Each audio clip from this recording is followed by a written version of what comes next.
Why is it so important you want to contact the governments of our Earth? Because of death. Because all you of Earth are idiots.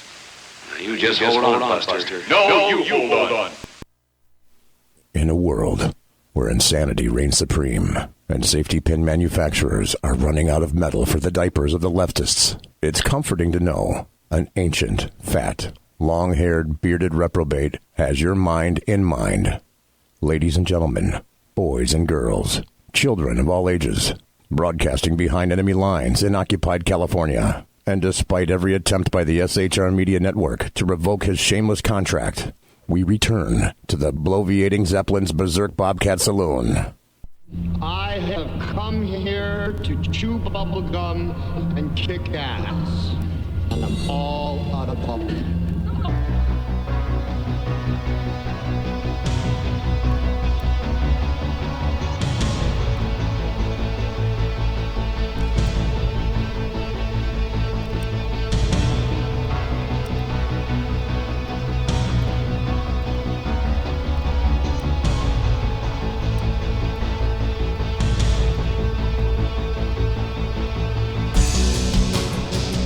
Ladies and gentlemen, boys and girls, children of all ages, welcome to the bloviating Zeppelin's Berserk Bobcat Saloon radio show, live and direct right here from the SHR Media Network. The sumptuous, palatial, and resplendent SHR Media Studios, where I am broadcasting behind enemy lines in occupied California, 2 miles, literally 2 miles east of the locus of evil on the entire left coast. That's the Bill Mill, the Capitol building at 10th and L Street in Sacramento, where late at night you can hear the death of common sense. It's actually audible.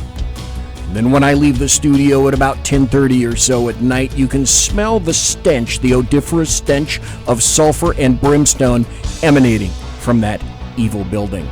You got a belly up to the bar. We've kept your seat, and it's great to see you back. Tonight is 9/19/19. That'll never happen again. The year of our Lord 2019. Fluffy's going to be your bartender tonight. He pours for the best of them. The lava lamp is in fact lighted to my right, your left. And I got to tell you this, we don't water our drinks just like we don't water our conversation. Politics, religion, crime, culture, economics, race, sex, science, law, we talk about it all here at the Saloon. Nothing is sacred. The speech is free, but the booze is not. We just ask for one thing. You flush the toilet, jiggle a handle, and don't forget to tip your waitress. This is going to be a great show tonight, and I'm glad everybody has tuned in. Already the chat room is filling up. Welcome to, hey, BZ. Welcome to Simone, Jack, Wendy, and Mike. Early risers, if nothing else. The first hour is going to go similar to this. We're going to have someone I've never had on before, and we're going to listen to someone the likes of whom I've never had on before and probably will never again. That's a candidate for president for next year in 2020. The gentleman's name is Lee Newton Rhodes. And once we get through speaking to him in the second hour, because we're talking about government, how it functions, etc., we'll be doing an in-depth investigation into the Electoral College. What is it? How does it work? How does it function? I think that I believe you'll have a great understanding of how it works, how it functions. For reference, because this is a great place. I keep saying this. If you have never been to Prager University, it has 5-minute to 4-minute videos that explain so much, so readily, so easily. You got to go there. That's where I'm going to pick up one of the videos for the Electoral College. And then I'm going to talk about an article in which you'll soon discover that the Electoral College is absolutely critical to the survivability of the United States of America.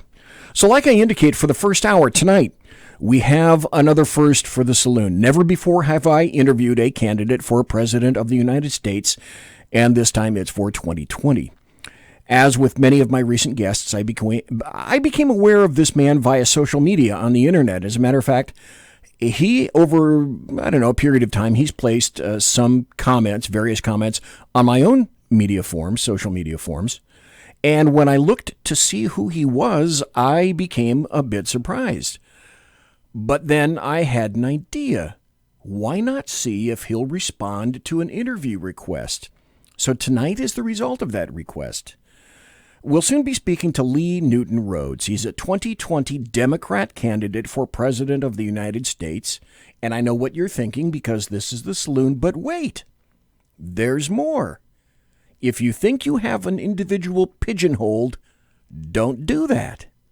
Because I think you're going to make an amazing discovery with this gentleman. As you might expect, we'll get into a number of issues tonight, as I am wont to do when I speak to guests here in the Saloon. But I'll tell you what, why wait? Let's do that right now. I'd like to welcome Lee Newton Rhodes to the Saloon for the first time. Good evening, sir, and thank you very kindly for accepting the invitation to be here tonight. My pleasure. Great intro. Thank you. Thank you very much. It is absolutely my pleasure. We have spoken back and forth, literally spoken, and we've emailed back and forth. So I feel like I know you a little bit more, but there are many things that are unexplained, not the least of which are a number of issues. So with your permission, what I'd like to do, well, first let me start at the start. I'm getting ahead of myself here, as I normally do. I want to thank you for staying up so late because, as everyone who is a regular listener and viewer knows, most of my guests are from the East Coast, and thusly, a bunch of my guests end up staying up late to do so. So thank you, sir, for doing that from the very beginning. It's my pleasure. I'm looking forward to this very much. I started scouring the internet, and I found a fair amount of material on you. I'm actually very excited to get to speak to you tonight, Lee Newton Rhodes. I think this could be quite revealing. So what I'd like to do tonight, kind of in this order, is go a bit into your background, your schooling, those situations and persons who may have influenced you as you grew up, your higher education, jobs, experience, your political alignments, and then finally get into your platform, your thoughts, the issues, and what you believe that you can do as president for the United States of America. So first, Lee Newton Howard, where are you living these days, and what portion of the United States are you? I'm up in New York City now, but I don't have family here other than immediate, my wife and kids. I'm originally from Georgia, as was my mother, and going back, 3 generations, except for a few years like junior high and high school, where I lived in Ohio. Everything goes back to Georgia and Louisiana. On my mother's side, which I was closer with, my dad's side was Philadelphia, going back to the 1800s. But my dad was an only child, and his father also, and stuff like that. But so, family that I really grew up with was in Georgia and Louisiana. After I graduated Georgia State, with a degree in accounting, I came up to New York to work, and I've gone back to visit, but I've been living up here since. Okay, so you were born where in Georgia, did you say? Atlanta, Georgia. Atlanta, Georgia, okay. And then, so you went to elementary school and high school where? In Cleveland, Ohio. Okay, all righty. Now that's very... And then back down to Georgia. I graduated from Georgia State. Okay. That's very interesting. I spent some time in Ohio. My dad was in the Air Force, and I ended up staying in Kettering, Ohio, and then on base, because Dad was a colonel, we had a home on base at Wright-Patterson Air Force Base. So I've been to Ohio. I know a little bit about Ohio, not all that much. That was in the late 60s and early 70s. That's exactly when I was there. Oh, okay. All right. We overlapped. How did your upbringing or your family life impact you today? In terms of politics, in terms of life in general? A life in general, and we will get to the politics part, but what I generally like to do from the beginning for somebody that I've never spoken to before is just get a feeling for who people are in the beginning. Okay. Most of my upbringing and my impressions, what have you, coming from my mother's side of the family, very much strongly, God, country, and family, in terms, and also personal responsibility, and to take all those things very seriously. have extremely a lot of appreciation for this country in terms of what they offer people in terms of rights and freedoms, and how lucky we are to be born in what I think is the greatest country that ever existed. Okay, already you are veering away from the current Democrat crowd. And again, also, we will get to that. But to continue... just one caveat with what you said. You said current. Yes, current. Yeah, exactly. It wasn't when I joined, after high school and the first time I got registered to vote. That was a long time ago, 40 years ago. The Democratic Party was much different than it is now. Thing that yes. I'm sorry? Oh, yes, was it ever. Right. So my point in stressing that is, if you look, anything about my background, my views, my positions, what have you, hopefully, one thing that you notice is consistency. Doesn't matter who I'm talking to or where I'm talking, the crowd, what have you, I am who I am, and I don't change my positions based on who I'm speaking to. Admirable. I wish more people were like that. Lee Newton Rhodes, were you involved in or interested in politics in school, elementary school, high school? No. Okay. What were some of your favorite topics and classes that you took in elementary school and high school? I like the one towards the math subjects. Okay, so you're a serious guy.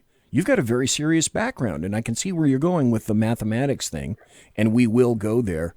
And you mentioned after high school, I think you went to a number of colleges, didn't you? Yeah, because I mentioned before I was up in Ohio for high school, so I spent 1 year in OSU, Ohio State in Columbus. Okay. And then I went back down to Georgia State to finish up. Okay, so you took, what were your majors, I should say?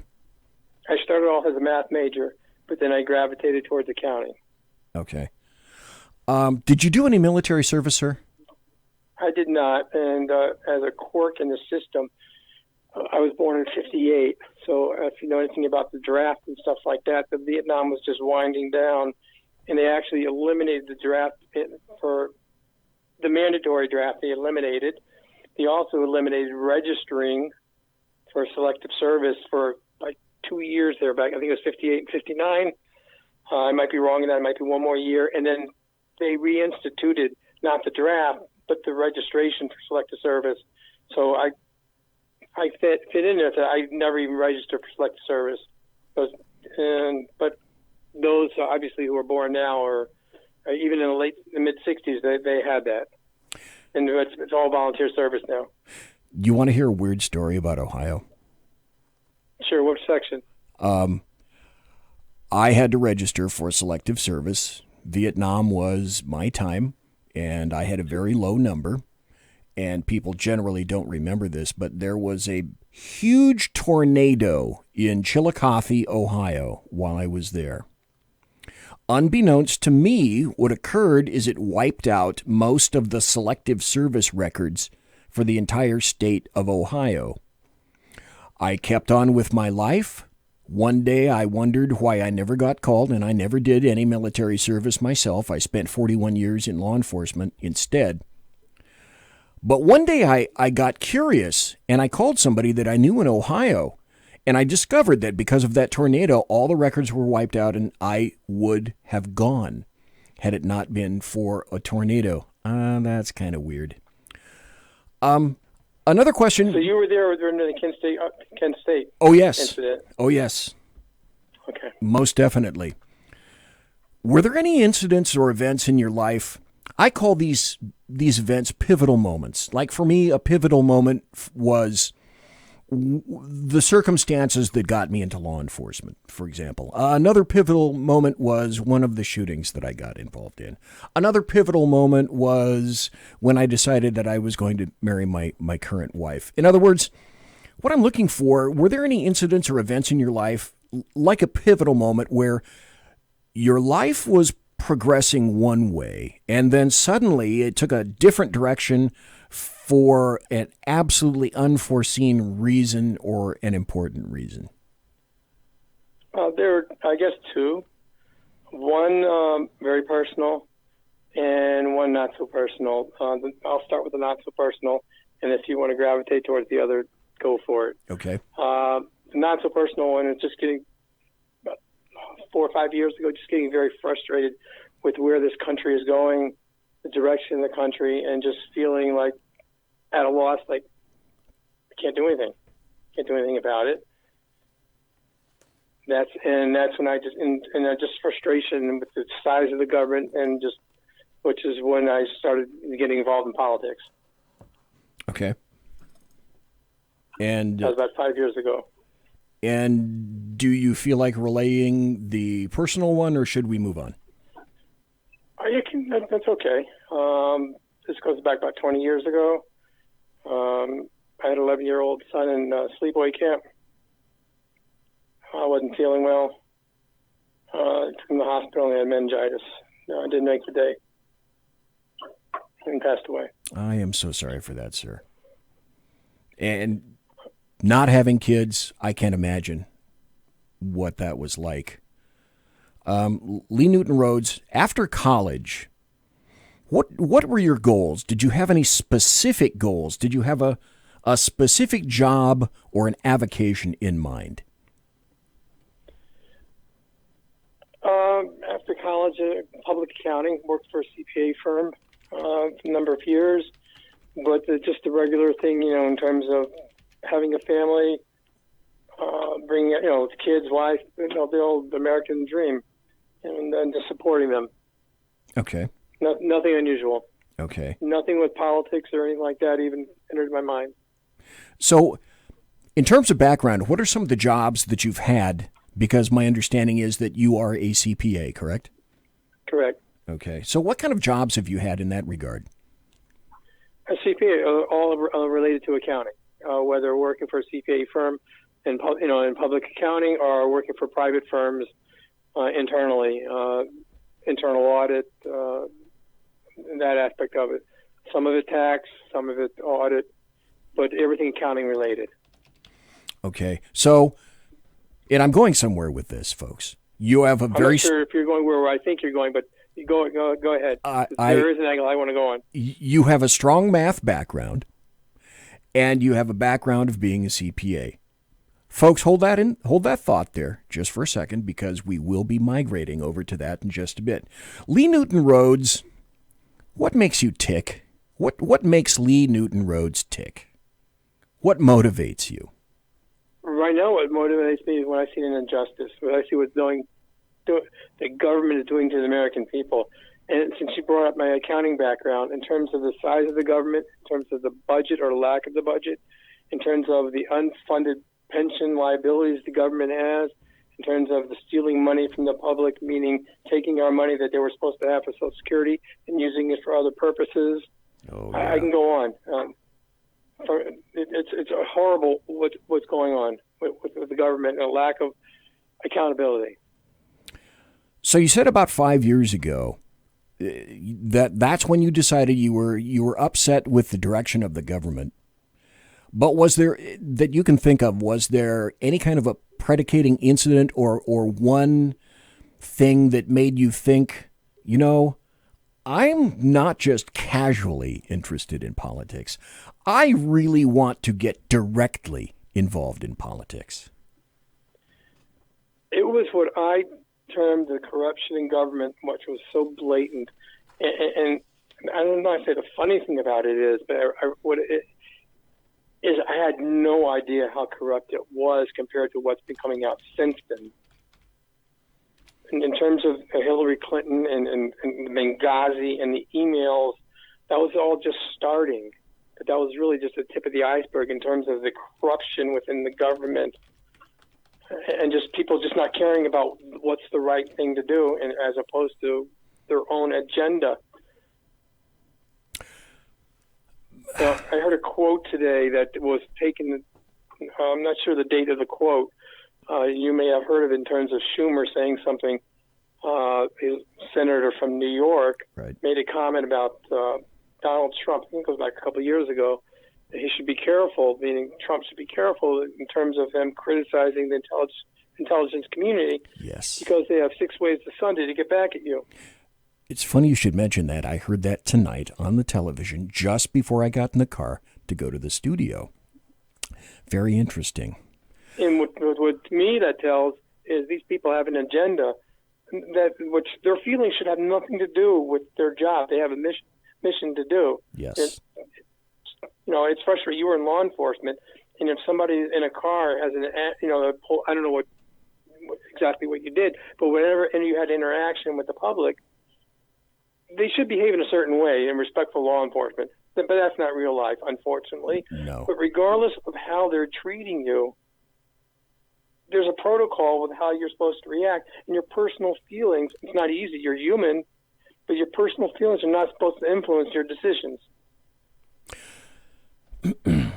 We'll get into law enforcement, too, as a matter of fact. Folks, we're talking to Lee Newton Rhodes. If you go to Facebook, you can find him. Just go to facebook.com, and it's Rhodes for President, R-H-O-D-E-S, Rhodes for President, if you happen to be on Facebook. Can people, this may or may not be an issue with you, and I couldn't quite tell, number one, can people contribute to you, or if they cannot, how can they support you? There's so much corruption within the government in terms of the election and the campaign cycle. There are rules out there and stuff with what they can't do, what have you, but no one pays attention to them. So what I did from day one is you know what, whatever I'm going to be doing, there's no way I'm going to be able to track the dollars that the Trumps or the Clintons or the Obamas can do, what have you. So I haven't taken a penny. I haven't raised or spent any money on my campaign. Instead, I decided to use the free internet and social media. If what I'm doing resonates with people, they can follow me, share, and have other people. And if it goes viral, it goes viral. If not, not. I feel, I love this country too much not to do anything, but as an anti-establishment, non-political person, in terms of my background, the establishment is not going to be welcoming me in. If enough people start in terms of following and sharing and getting my name out there, name recognition, which is the key to anything. Yep. Because name recognition runs polls, and polls run elections. Then they might have to deal with me. You have all these, over 20 Democrats running. They're all dropping out like flies because they can't get any traction in the polls. The polls run elections. It's been said you need, millions of dollars to win elections. Well, you need millions of dollars to get name recognition to get your polling numbers up. One reason Donald Trump did as well as he did, he got so much free publicity. And he got his name out there, his message out there. Lee Newton Rhodes, you're running as a 2020 candidate for president as a Democrat. But after looking at some of your views on various forms of social media and the internet, you're somewhat far removed from a Bernie Sanders or a Cory Booker, for example. So are you what some people would call a classic liberal? Classic liberal. I never heard anyone put that way. Okay, it's funny you should mention that. And if you remember in the emails that we corresponded with back and forth, I told you that I was going to play a video. Here's a 2-minute video that illustrates what is a classic liberal. And so, Lee Newton Rhodes, after you listen to this, I'd like to ask you the question again, are you a classic liberal?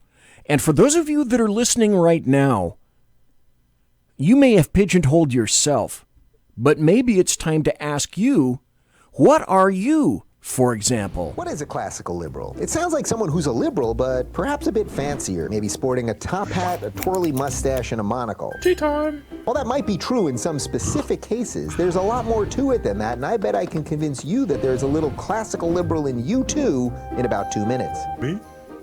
Classical liberalism is the idea that individual freedom and limited government are the best way for humans to form a free society. The classical liberal tradition was born from great thinkers such as John Locke, Adam Smith, John Stuart Mill, and Thomas Jefferson. While they all tinkered in their own way with the ideas of classical liberalism, the core belief that the individual should always be considered above the group always remained constant. Thomas Jefferson even threw in the pursuit of happiness in the Constitution to drive home the point that your happiness wasn't the government's to give, but rather yours to take. Putting the individual above the group not only empowers you to live your life as you see fit, but it also neutralizes the forces of racism and bigotry, which judge people not on their individuality, but on their immutable group characteristics, be it color of skin, gender, or sexuality. These days, liberalism has been confused with leftism or progressivism, which actually has nothing to do with classical liberalism. Sadly, the left is no longer liberal at all, for it has traded in individualism for collectivism, thus placing us in an oppression Olympics where victimhood is virtue.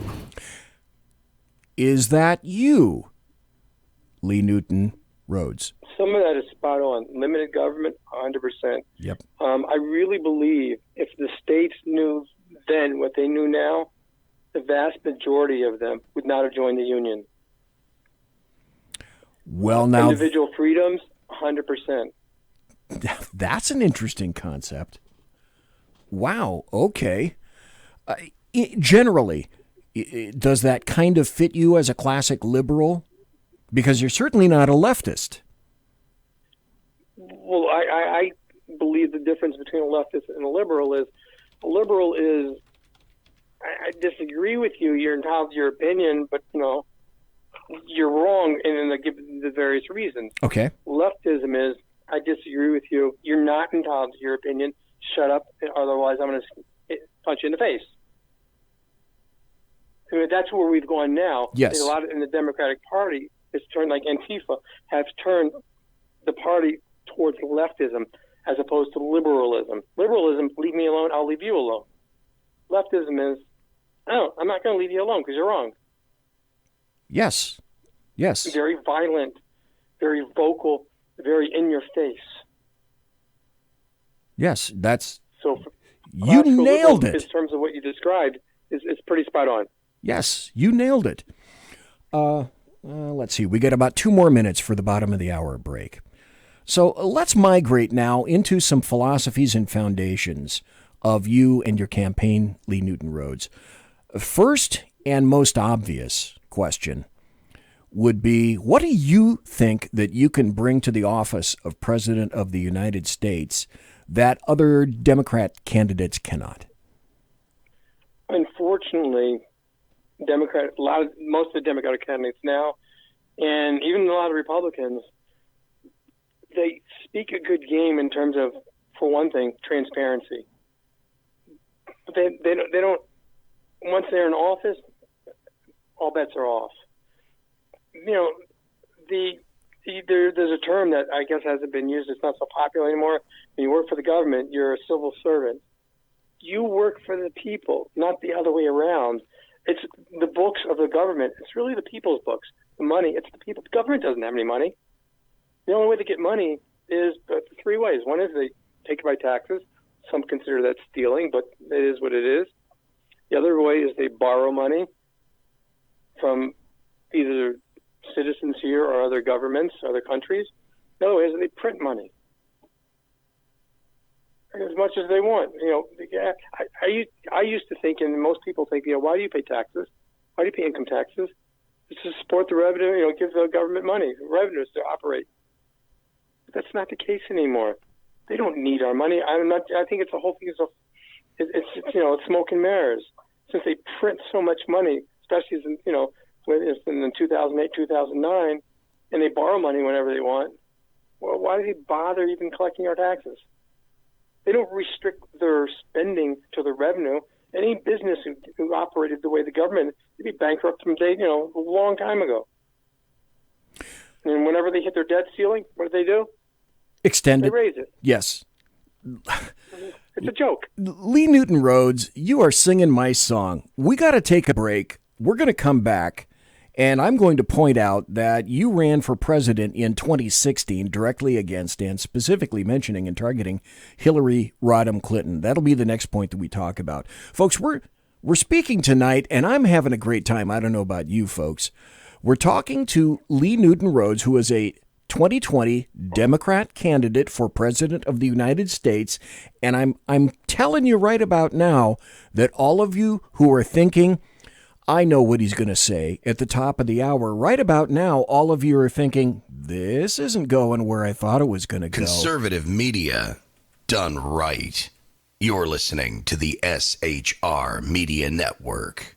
From a public locker inside a dilapidated Long Island rail station comes a show designed to piss off liberals using truth, facts, and ridicule. The Lid Radio Show, featuring the conservative voice from the People's Republic of New York, the Lid himself, Jeff Dunetz. Tune in every Wednesday at 2 p.m. Eastern, 11 a.m. Pacific on the SHR Media Network. Go to shrmedia.com. At Lid Radio, we fight for the truth, justice, and a good kosher T-bone. If you don't listen, Hillary Clinton might sneak into your bedroom in her housecoat late at night and blame you for her election loss. It's the Lid Radio Show with Jeff Dunetz. For 50 years, I've seen the American people blinded by corrupt politicians, a lapdog media, and deceptive Islam. The one thing the elites fear is one man with a cane. I'm Dave Milner. Join me through Spreaker, iTunes, and SoundCloud, through SHR Media and the Western Free Radio Network, for half a century of experienced perspective on political and social issues, weekly on The Unpleasant Blind Guy. And catch me on Jeff Mitchell's EDL Radio on blogtalkradio.com. There's no surrender, ever. Because truth is not always pleasant. This is Shannon Wright of The Right Way with Shannon and Mike in the AM. Mike's not here, so I gotta talk fast. You gotta join us. Fall season. Getting ready to start up with a whole bunch of new stuff. News and food and politics and sports and entertainment and a whole bunch of stuff. But wait, Mike's coming. I gotta go. Remember, Shannon and Mike in the AM on SHR Media, Monday through Thursday, 7 to 9 a.m. Make sure you tune in. Featuring right thinking from a left brain and doing the job the American maggots won't. BZ is fundamentally changing America, one diaper at a time. Just when safety pin manufacturers are running out of metal for the diapers of the leftists, where the speech is free, but the drinks are not. The bloviating Zeppelin's Berserk Bobcat Saloon can be heard every Tuesday and Thursday night, commencing at 11 p.m. Eastern and 8 p.m. Pacific, where pushback is a requisite art form in and of itself. Let your ossicles be truly liberated when you listen to the bloviating Zeppelin's Berserk Bobcat Saloon, only on SHR Media Network. No ferrets were harmed in the making of this ad. Join me, Jack Alexander, for the Jack Alexander Experiment podcast, as I take a unique outsider's look at the issues affecting the USA. I fearlessly take on the issues that everyone else is too scared to touch. The Jack Alexander Experiment podcast is available wherever good podcasts can be found, like Spreaker, iHeartRadio, and Google Podcast. The Jack Alexander Experiment, because it's not a matter of left versus right, it's a matter of right versus wrong. It's your business diva here, Melanie Collette. I am inviting you to a front row seat as I discuss some of the most intriguing details of wealth and finance with today's movers and shakers in the world of business. Listen in and discover financial truths on a global, domestic, and household scale. Uncover topics that will impact your wallet today and in the future. Money Talk with Melanie airs Monday through Friday, 5 p.m. East, 2 p.m. West, right here on SHR Media and High Plains Pundit Talk Radio. You can't afford to miss it. Featuring the effervescent contrarian sackheads Clint, plus the unrestrained bulbosity of BZ, the Sackheads Against Tyranny is a real chat show. Doubling your late-night conservative talk show pleasure with double the hosts, you can listen every Wednesday night at 8 p.m. Pacific, 11 p.m. Eastern. Please note, some contents may have settled during shipping. Member FDIC, batteries not included, warranty voided Montenegro. Conservative media done right. You're listening to the SHR Media Network.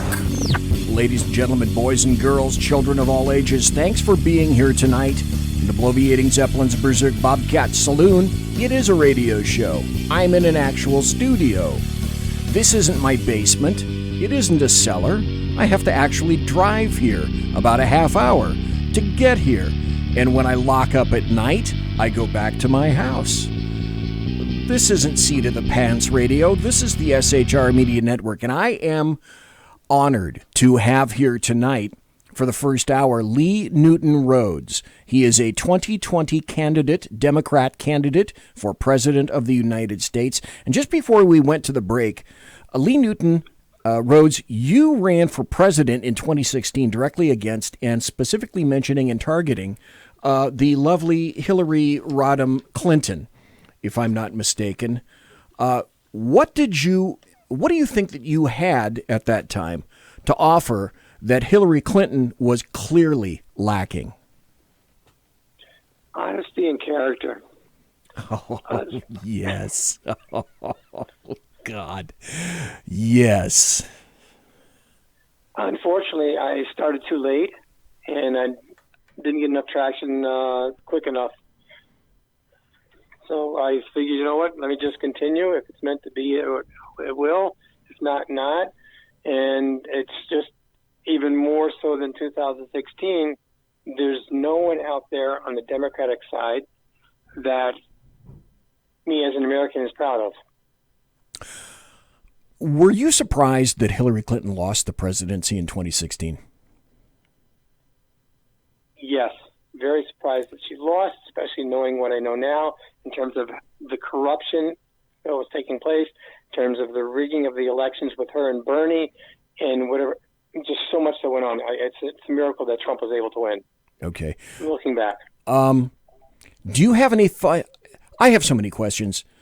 Lee Newton Rhodes, if I could speak to you for an hour and a half, I would. And that's not going to happen because I know that an hour is pushing things. But I have so many questions. One of the first things that comes to mind is, do you have any thoughts on President Trump? I voted for him for a number of reasons. Okay. I'm a Democrat. He's a Republican. Okay. But I just could not stomach pulling the lever for someone as corrupt as Hillary.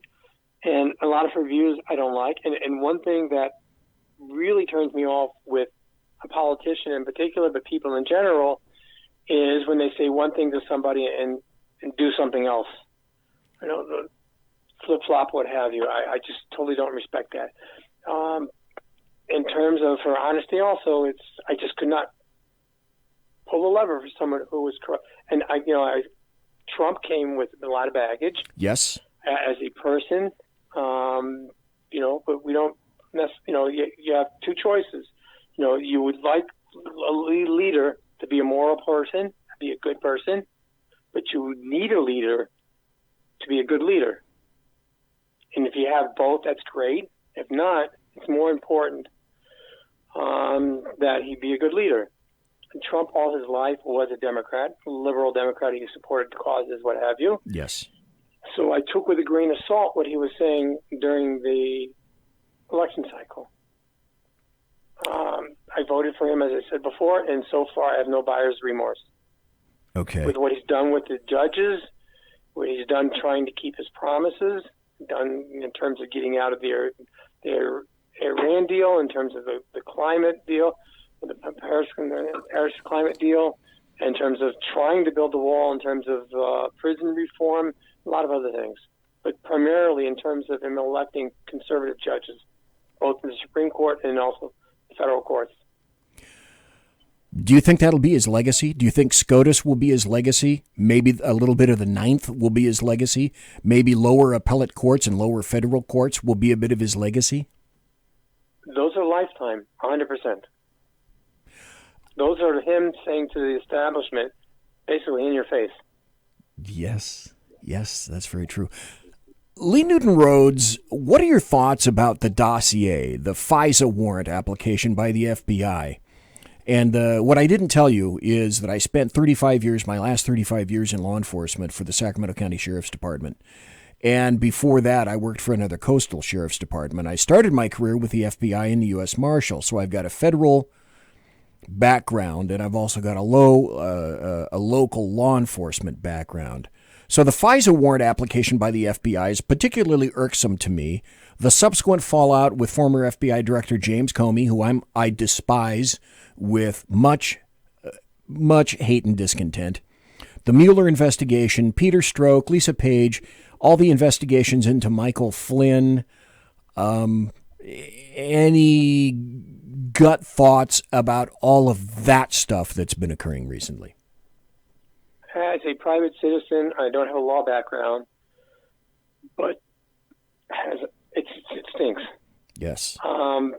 In terms of what appears to be a double standard, whether you're a conservative, whether you're a Republican, or just a private citizen, versus if you're part of the establishment with what you can get away with, in terms of lying to the government, in terms of lying to the FISA courts, in terms of lying to Congress, in terms of breaking laws and having classified information on your home servers, what have you. I don't remember the name of this Navy sailor who was put in jail for a year having a picture of his bedroom on a ship. Yes, and sent it to his girlfriend, and he does federal time for that. Yes. And you have Martha Stewart, and you have Comey get up there and say, yeah, she broke the law and everything like that, but you know what? We don't know that she intended to. And that's not even part of the statute. Because... Okay, Lee Newton Rhodes, I've said for some time that, in my opinion, this was a soft coup against a presidential nominee, a president-elect, and a sitting president, first beginning with a complete civilian. He was a civilian. And you made I just have to correct you on that. I apologize. You said was. Oh, well, okay. I think it's still going on. Yes, and continuing, you're absolutely correct, continuing with a sitting president, as I indicated. I worked for the FBI, and I still speak to some of my federal friends. In my opinion, James Comey is one of the dirtiest, most egomaniacal, untrustworthy, lying law enforcement officers in the history of the United States. When he presented his laundry list of charges against Hillary Clinton on July 5th, 2016, I knew he was lying. I watched his lip move. Crimes of general intent versus crimes of specific intent. Once he trotted that out, I knew what was going on. We did not find clear evidence that Secretary Clinton or her colleagues intended to violate laws governing the handling of classified information. There is evidence that they were extremely careless in their handling of very sensitive, highly classified information. For example, 7 email chains concern matters that were classified at the top secret special access program at the time they were sent and received. Those chains involve Secretary Clinton both sending emails about those matters and receiving emails about those same matters. There is evidence to support a conclusion that any reasonable person in Secretary Clinton's position or in the position of those with whom she was corresponding about those matters should have known that an unclassified system was no place for that conversation. James Comey presented his laundry list of charges against Hillary Clinton, but he says she didn't have the intent to ... Folks, I said then and now, and to you, Lee Newton Rhodes, those crimes are not crimes of specific intent. They are crimes of general intent. The crime must be labeled with the intent to, and the ones that were immediately applicable are not, which is why in that moment I knew he was lying to me. Lee Newton Rhodes, any thoughts about that? 100%. It boggles the mind. Now that Comey's out of there, its replacement's in, why is she not being indicted? Yes. Well, let me ask you. I don't know that there's a statute of limitations on it. Let me ask you. Well, it's no. Technically, depending on which USC code that you're going to apply. Do you think, Lee Newton Rhodes, that we would have discovered a fraction of what we know now about the deep state that operates in D.C. had Hillary Clinton been elected? Or do you even think that there is such a thing as the deep state? Maybe I should start there. I think it's obvious there is. And to the extent, I don't know. Obviously, in terms of the heads of the agencies who are working together, they have it out for people. And they're just, why are they still stalling when Congress is asking for information protecting Hillary Clinton, the State Department? I don't get that. No. And they're Benghazi. To release documents. Yeah. And Benghazi. You mentioned Benghazi.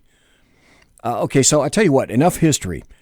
Let me begin again, and I mentioned your math background, and I mentioned that you're a CPA, a certified public accountant. So your world is numbers and budgets. That having been said, Lee Newton Rhodes, how would you examine the U.S. budget, and what would be one of the first things that you would or could do to try to bring it even remotely under control? This is a little addressed issue, and in my opinion, it is the massive bloated elephant in every political room. Well, the first thing, besides bringing it under control, is just understanding what is out there. Nobody knows in terms of, at least the public doesn't know, in terms of unfunded liabilities, in terms of how much the government's spending, what are they spending it on? It's the federal government. It's not accountable to the public. So do you operate under a general set of principles or fundamental philosophies with regard to budgets in general? Yes, every dollar should be accounted for. Dollar coming in, dollar going out. And I'm asking this question honestly, and I have to admit, I think I know the answer, but I'm not sure, so I'll ask you anyway. When was the last time that the United States had a full and complete budget? Can anyone remember? Anybody in chat? Hands? Anybody? Hands? No, I don't believe in my lifetime. I think it may have been 2006, but I am not sure about that. So, in 2006, they included unfunded liabilities?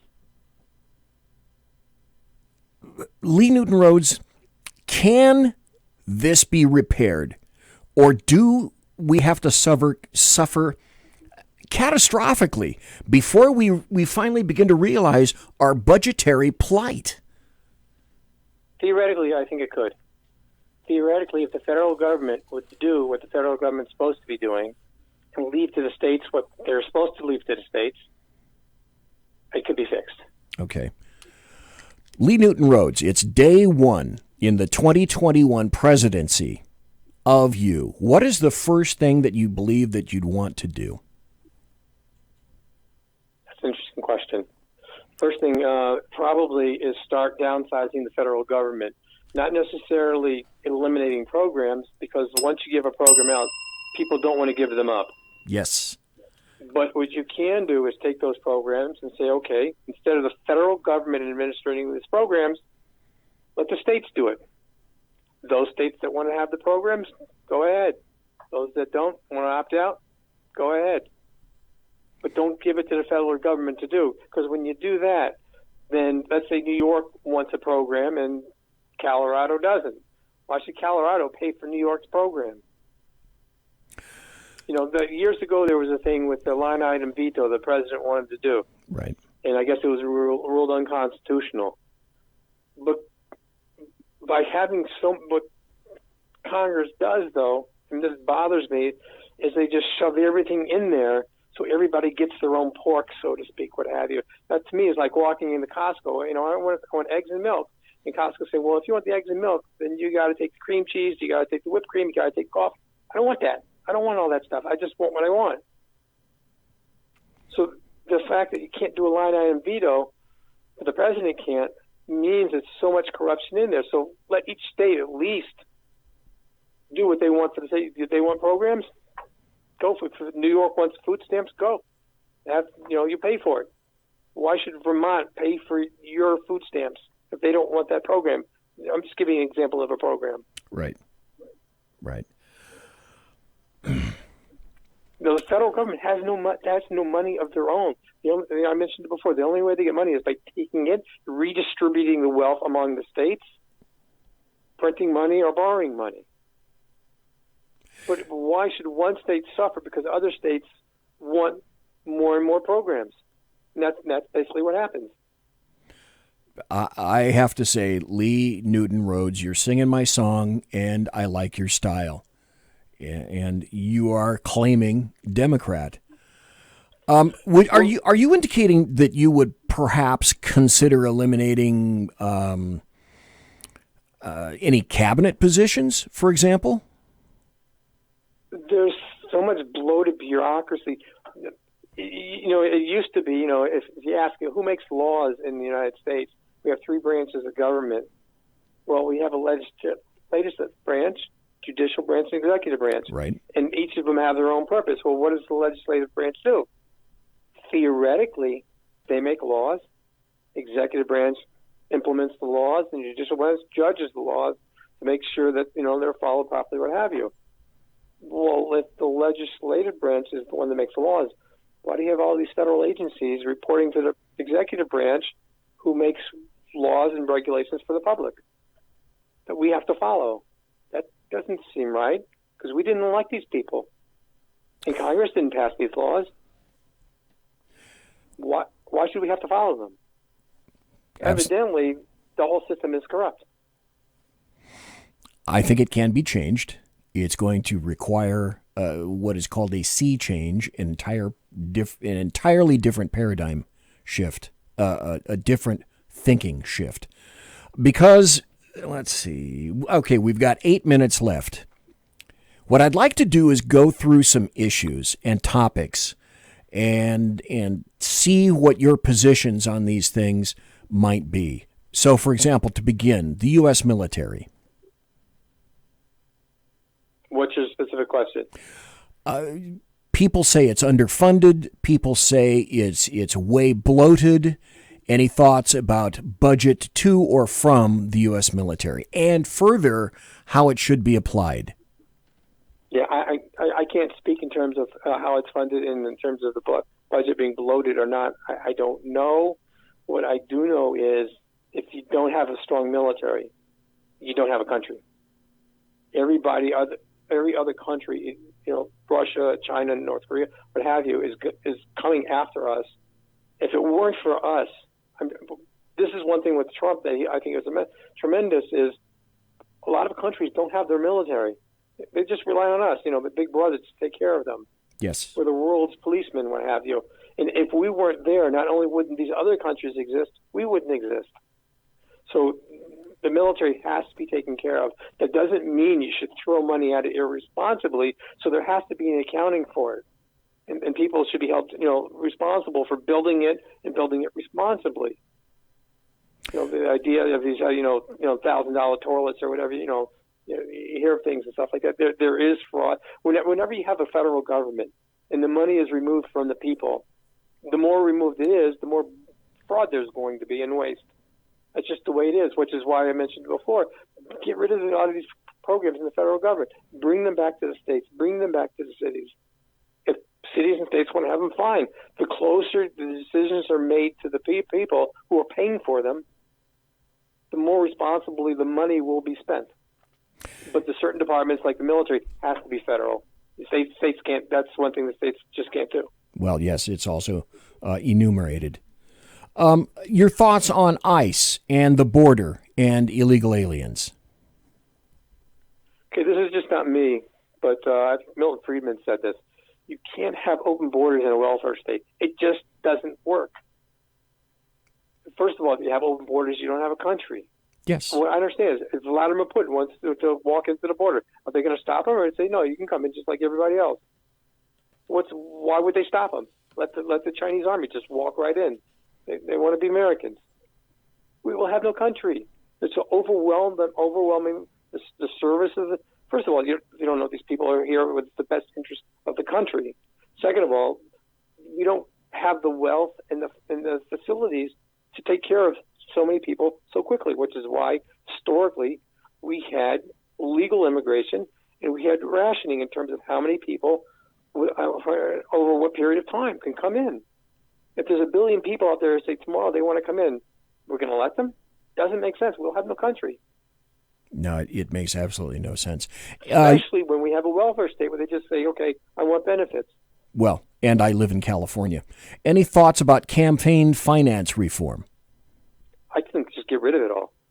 There's so much cheating going on anyways. It's a joke. So just admit it what it is. People can spend their money the way they want. It's their money.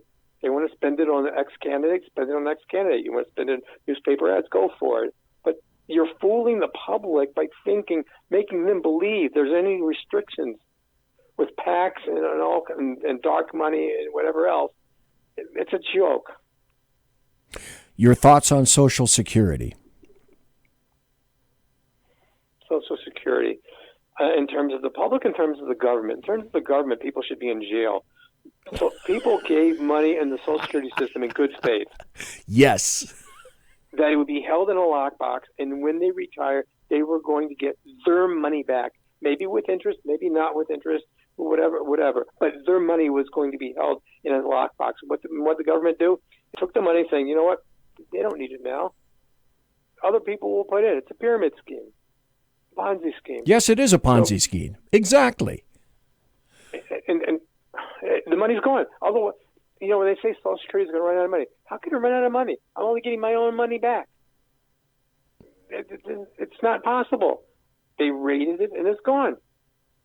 The government got to call it with the pants down because you're not having enough people putting into the system anymore, and more people, the baby boom generation, are retiring. But you know what? Those people who they're long out of office. They don't care. Politicians don't care. They give all these contracts and benefits to people, to unions and to the state and the federal workers. I'm not saying they don't deserve more money or more benefits, but because they don't fund them when they give them, the financial impact of these contracts and all these benefits and pensions or whatever doesn't hit the system till way after these politicians are gone. Otherwise, they might not have been elected, or reelected, what have you, when people saw how much their taxes are going up. Real estate taxes in a lot of places in the United States are going up through the roof now. They would go through the roof even more if there was pay as you go. Or these politicians would be out because it's no, you can't give that union or these people that money. We don't have it. They go, you know what? We'll give them the benefits now and pay for it in 10 years or 20 years. We're selling our kids and grandkids out. This country's going to go bankrupt. Absolutely. China now, so billions of dollars. I always said that if you want a tax revolt, treat the average American citizen like a business. Make them pay their quarterlies. Once they start paying their quarterlies, they'll go crazy. Why do you think there's withholding now from paychecks? If people had to pay that in lump sums and they saw how much they were really paying, they go berserk. But because they sneak it out before they even get the check, they don't realize to the extent. Absolutely true. So, folks, we've been talking to Lee Newton Rhodes. He is at 2020. You didn't even touch on Second Amendment and abortion for life. Listen, there are some. I told you at the beginning, I have 10 pages of questions. I didn't get to a fraction of that. I'm not quite sure how to get to the rest of it. I won't be able to get to the rest of it tonight. Let me ask you this, because we really haven't touched on any of this. If you're interested next week, would you be interested in doing another half hour? Yeah, 100%. Okay. All right. This was amazing. I enjoyed this very much. Let's do that. Unfortunately, as you said before, a lot of stuff I really wanted to talk about just didn't come up yet. No. Didn't have time. And there are so many other issues, so many other topics that I wanted to address. But that having been said, Lee Newton Rhodes, you are a 2020 Democrat candidate for President of the United States, and I have to tell you, I have had a great experience tonight. So thank you kindly for staying up so late.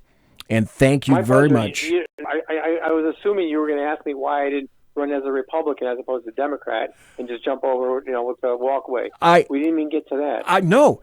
And trust me, Lee Newton Rhodes, that's in here. That's in my voluminous list of questions. And you're right. I didn't get to that either.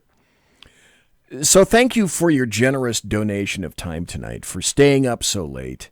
And I wish you all the best, sir. And I tell you what, can we communicate a little bit later, tomorrow sometime, by email and see if maybe we can set up another half hour for next week?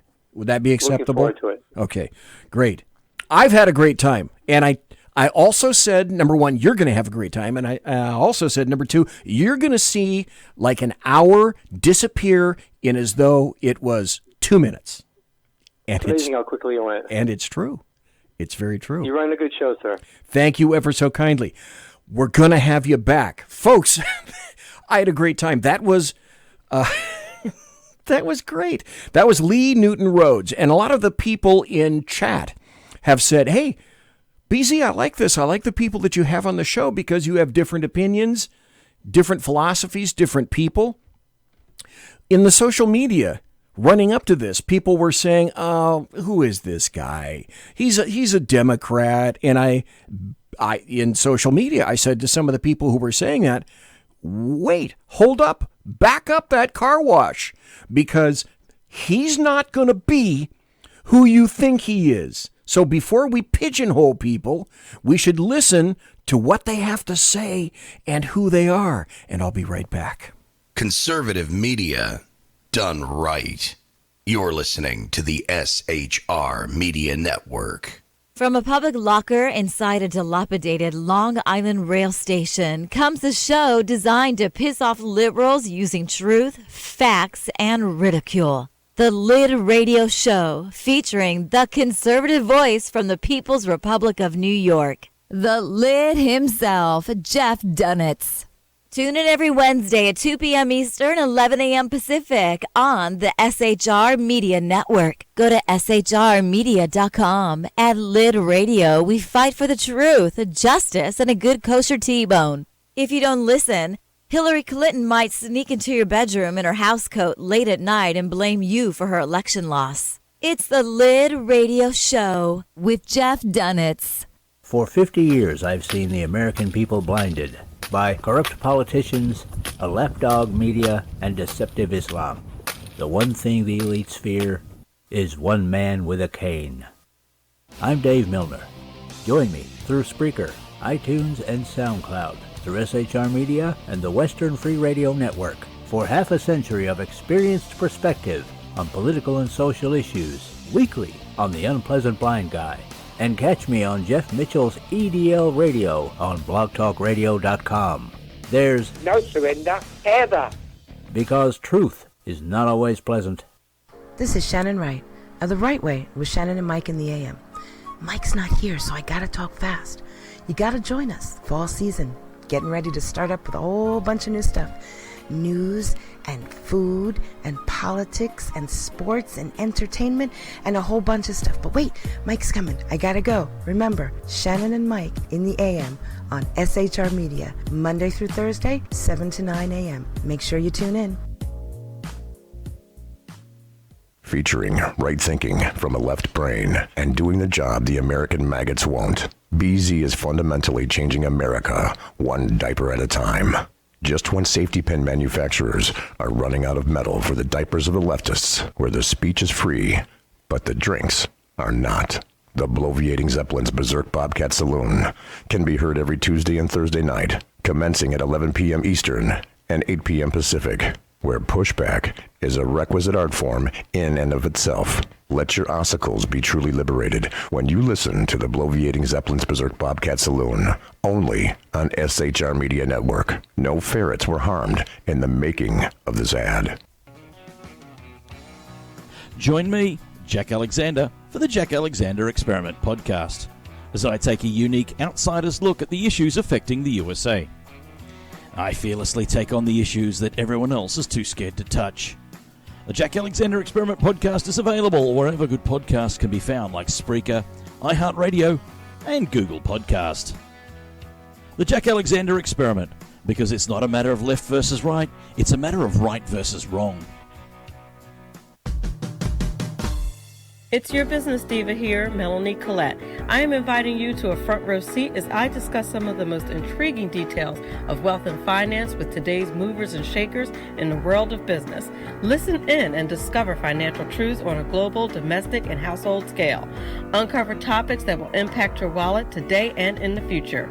Money Talk with Melanie airs Monday through Friday, 5 p.m. East, 2 p.m. West, right here on SHR Media and High Plains Pundit Talk Radio. You can't afford to miss it.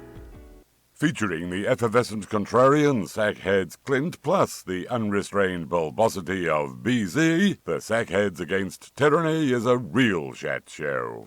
Doubling your late-night conservative talk show pleasure with double the hosts, you can listen every Wednesday night at 8 p.m. Pacific, 11 p.m. Eastern. Please note, some contents may have settled during shipping. Member FDIC, batteries not included, warranty void in Montenegro.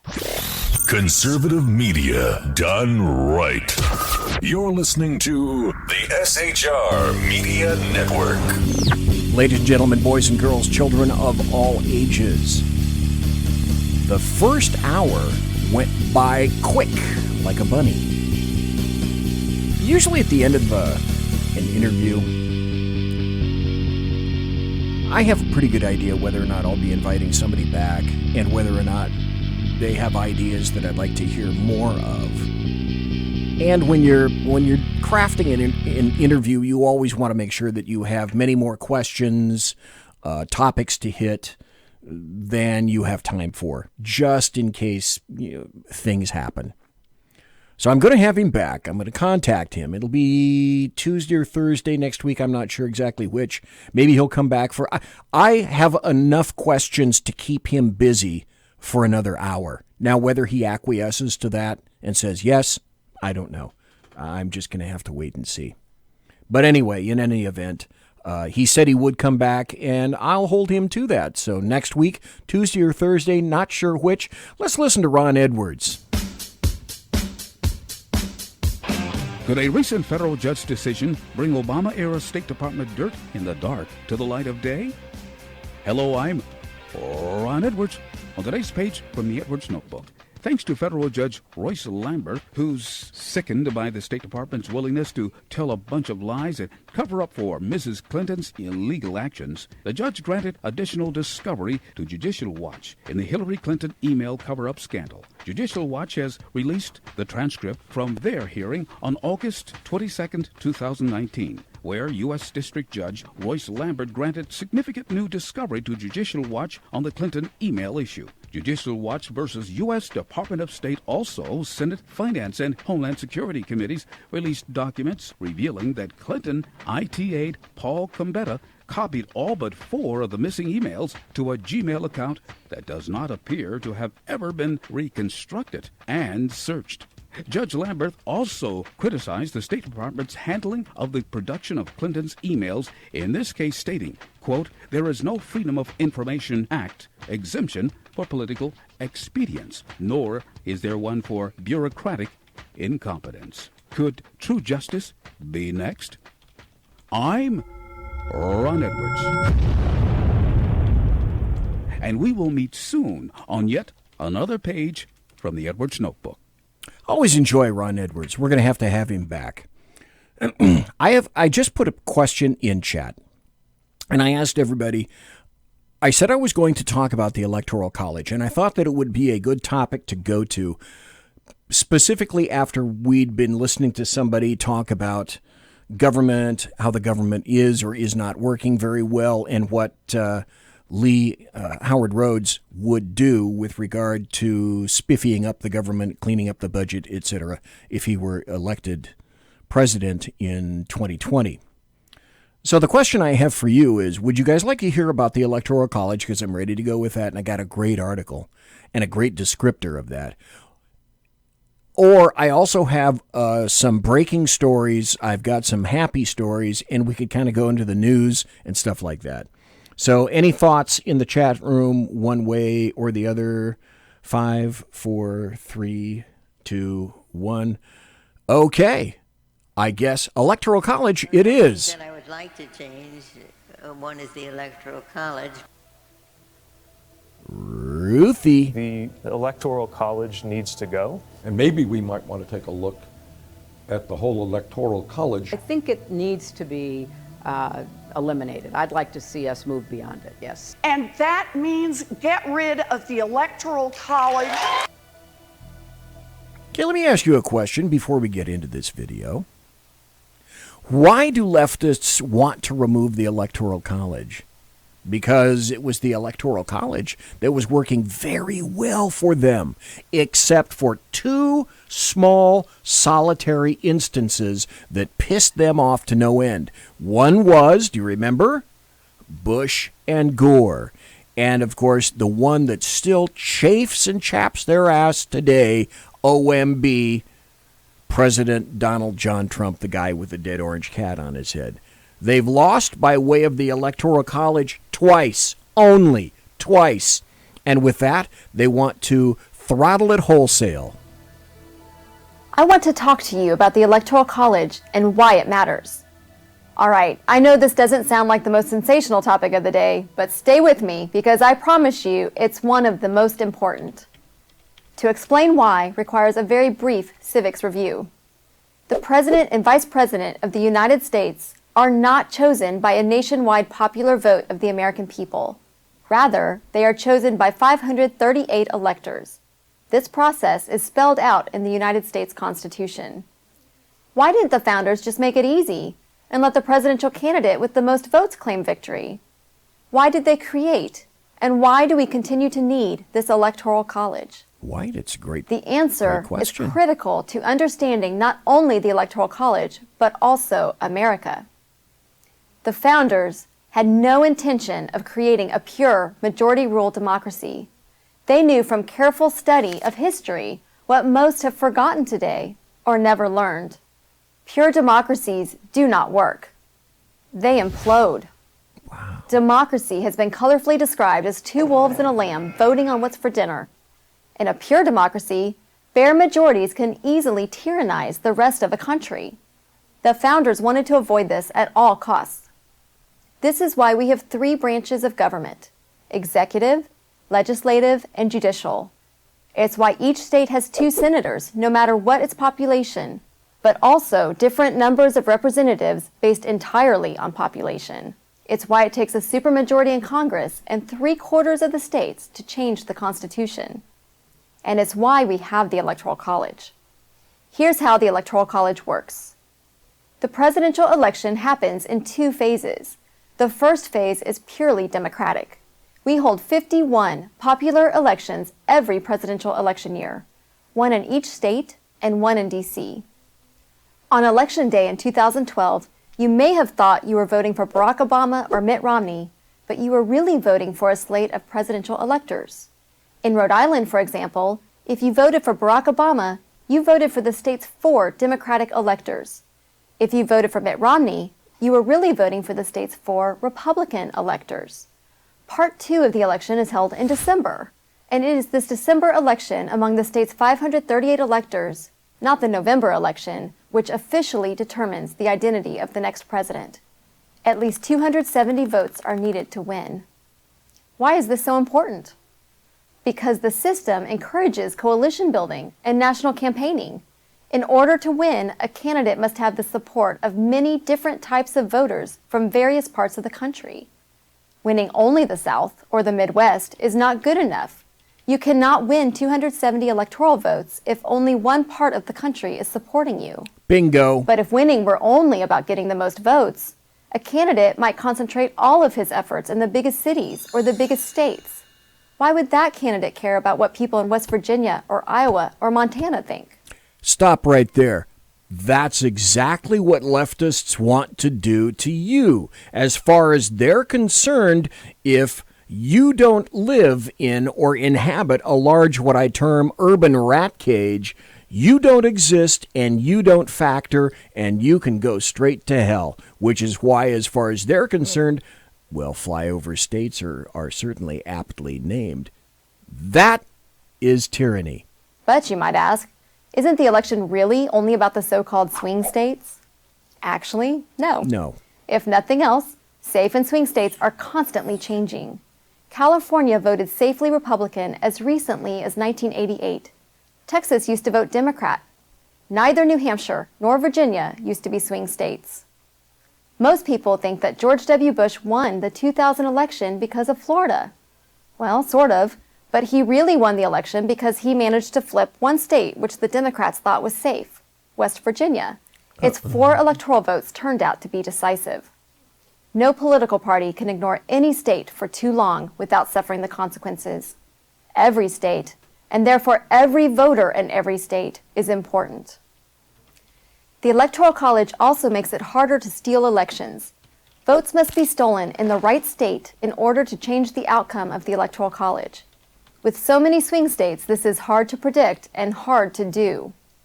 But without the Electoral College, any vote stolen in any precinct in the country could affect the national outcome, even if that vote was easily stolen in the bluest California precinct or the reddest Texas one. Let that be a lesson to you. Do you not see another motivation for leftists? Just mentioned, stolen votes. Who steals the votes? Who do you think? The Electoral College is an ingenious method of selecting a president for a great, diverse republic such as our own. It protects against the tyranny of the majority, encourages coalition building, and discourages voter fraud. Our founders were proud of it. We can be too. I'm Tara Ross for Prager University. That was a wonderful description of the Electoral College. So you should be aware of the fact that there are dangers of the attacks on the Electoral College. Our RBG, Ruth Bader Ginsburg, has said on a number of occasions that she would rip out the Electoral College by the roots. She has also said, historically, that if a new country were to craft a constitution, its own constitution, the last constitution that she would consider or recommend would be that of the United States. Because the Constitution of the United States limits the government. It doesn't expand the government. It says what the government can't do to you. Leftists want rights that are granted to you by government. Your rights in the United States are inherent, granted to you by nature, by God, and not by the government. And that's what makes it brilliant. There was an article by a guy named Trent England, and he wrote about the danger of the attacks on the Electoral College. And he spoke at Hillsdale College.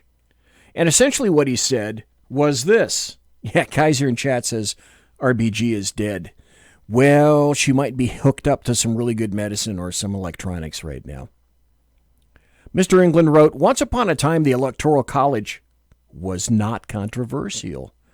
During the debates over ratifying the Constitution, anti-federalist opponents of ratification barely mentioned it.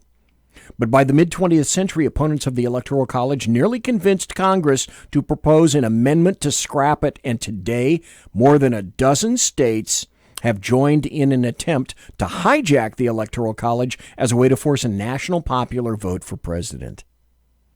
I think amended, as a matter of fact, it's up to perhaps 17 states, as opposed to the time that this was written, 11. So he asks, what changed along the way, and does it matter? After all, the critics of the Electoral College simply want to elect a president the way we elect most other officials. Every state governor is chosen by a statewide popular vote. Why not a national popular vote for president? Federal. Delegates to the Constitutional Convention in 1787 asked themselves the same damn question. But they rejected a national popular vote along with several other possible modes of presidential election. The Virginia Plan, the very first draft of what would become the new Constitution, called for a national executive to be chosen by the national legislature. When the Constitutional Convention took up the issue for the first time near the end of its first week of debate, Roger Sherman from Connecticut supported this parliamentary system of election, arguing that the national executive should be absolutely dependent on the legislature. Pennsylvanians James Wilson, on the other hand, called for a popular election. Virginia's George Mason thought a popular election impracticable, but hoped Wilson would have time to digest it in his own form. And another delegate suggested election by the Senate alone, and then the convention adjourned for the day. When they convened the next morning, Wilson had taken Mason's advice. He presented a plan to create districts and hold popular elections to choose electors. Those electors would then vote for the executive, in other words, an electoral college.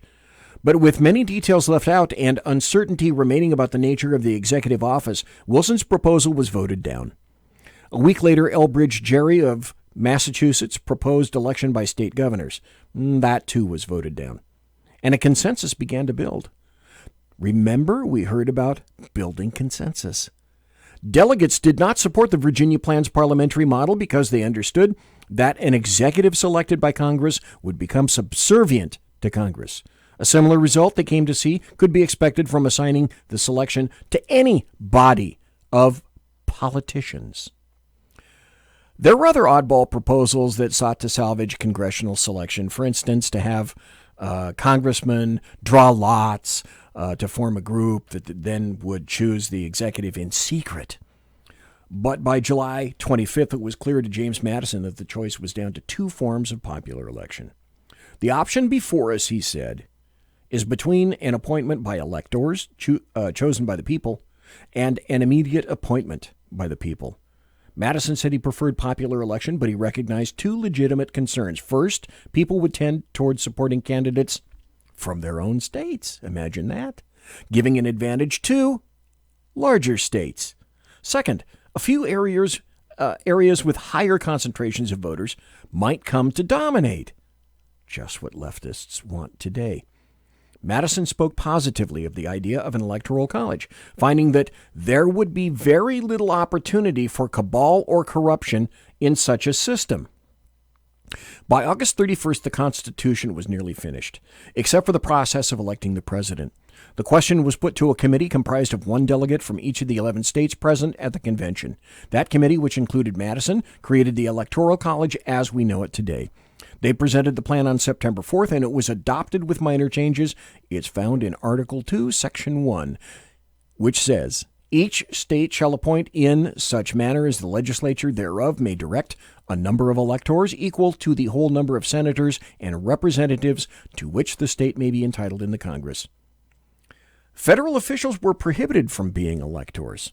Electors were required to cast 2 ballots and were prohibited from casting both ballots for candidates for their own state. A deadlock for president would be decided by the House of Representatives with 1 vote per state. Following that, in case of a deadlock for vice president, the Senate would decide. Also, under the original system, the runner-up became vice president. The last provision caused misery for President John Adams in 1796, when his nemesis, Thomas Jefferson, became his vice president. 4 years later, it nearly robbed Jefferson of the presidency when his unscrupulous running mate, Aaron Burr, tried to parlay an accidental deadlock into his own election by the House. The 12th Amendment, ratified in 1804, fixed all of this by requiring electors to cast separate votes for president and vice president. And there things stand. Constitutionally, at least, state legislatures have used their power to direct the manner of choosing electors in various ways, appointing them directly, holding elections by district, or holding statewide elections. Today, 48 states choose their presidential electors in a statewide winner-take-all vote. Maine and Nebraska elect 1 elector based on each congressional district's vote, and the remaining 2 based on the statewide vote. So it's easy for Americans to forget that when we vote for president, we're really voting for electors who have pledged to support the candidate we favor. Civics education is not what it used to be, though. Also, perhaps the Electoral College is a victim of its own success. Most of the time, it shapes American politics in ways that are beneficial but hard to see. Its effects become news only when a candidate or his or her political party lose a hard-fought and narrowly decided election. Hello, Bush. Hello, Trump. So what are the beneficial effects of choosing our presidents through the Electoral College?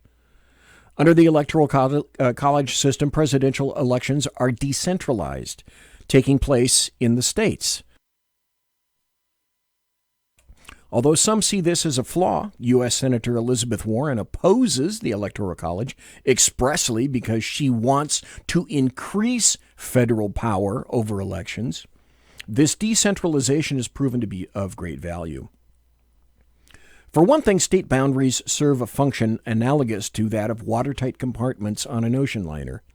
Disputes over mistakes or fraud are contained within individual states. Illinois can recount its votes, for instance, without triggering a nationwide recount. This was an important factor in America's messiest presidential election, which was not in 2000, but in 1876. That year marked the first time a presidential candidate won the electoral vote while losing the popular vote. It was a time of organized suppression of black voters in the South, and there were fierce disputes over vote totals in Florida, Louisiana, and South Carolina. Each of those states set Congress two sets of electoral vote totals, one favoring Republican Rutherford Hayes and the other one Democrat Samuel Tilden. Just 2 days before the inauguration day, Congress finished counting the votes, which included determining which votes to count, and declared Hayes the winner. Democrats proclaimed this the fraud of the century, and there is no way to be certain today, nor was there probably a way to be certain at the time, exactly which candidate truly won. At the very least, the Electoral College contained these disputes within individual states, so Congress could endeavor to sort it out. And it is arguable that the Electoral College prevented a fraudulent result. 4 years later, the 1880 presidential election demonstrated another benefit of the Electoral College system. It can act to amplify the results of a presidential election. The popular vote margin that year was less than 10,000 votes, about 0.1%. Yet Republican James Garfield won a resounding electoral victory with 214 electoral votes to Democrat Winfield Hancock's 155. There is no question who won, let alone any need for a recount. More recently, in 1992, the Electoral College boosted the legitimacy of Democrat Bill Clinton, who won with only, hey, why don't we hear about this? We hear about Bush. We hear about Trump.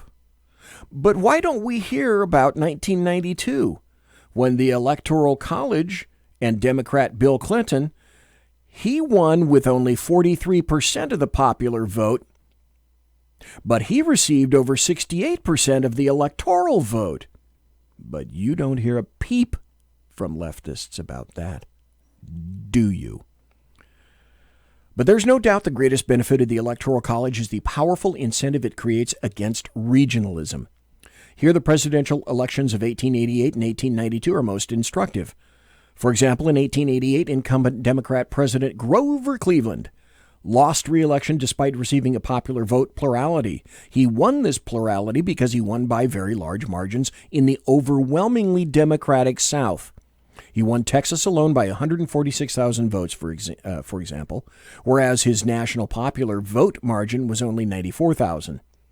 Altogether, he won in 6 southern states with margins greater than 30%, while only tiny little Vermont delivered a victory percentage of that size for Republican Benjamin Harrison. In other words, the Electoral College ensures that winning supermajorities in one region of the country is not sufficient to win the White House. After the Civil War, and especially after the end of Reconstruction, that meant that the Democrat Party had to appeal to interests outside the South in order to earn a majority in the Electoral College. And indeed, when Grover Cleveland ran again for president 4 years later, in 1892, although he won by a smaller percentage of the popular vote, he won a resounding Electoral College majority by picking up New York, Illinois, Indiana, Wisconsin, and California, in addition to winning the South. So, whether we see it or not today, the Electoral College continues to push parties and presidential candidates to build broad coalitions. Now, critics say the swing states get too much attention, leaving voters in so-called safe states feeling left out. But the legitimacy of a political party rests on all of those safe states, on places that the party's already won, allowing it to reach farther out. In 2000, for example, George Bush needed every state that he won, not just Florida, to become president. Of course, the Electoral College does put a premium on the states in which the parties are most evenly divided. But would it really be better if the path to the presidency primarily meant driving up the vote total in the deepest red or the deepest blue states? Also, swing states are the states most likely to have divided government.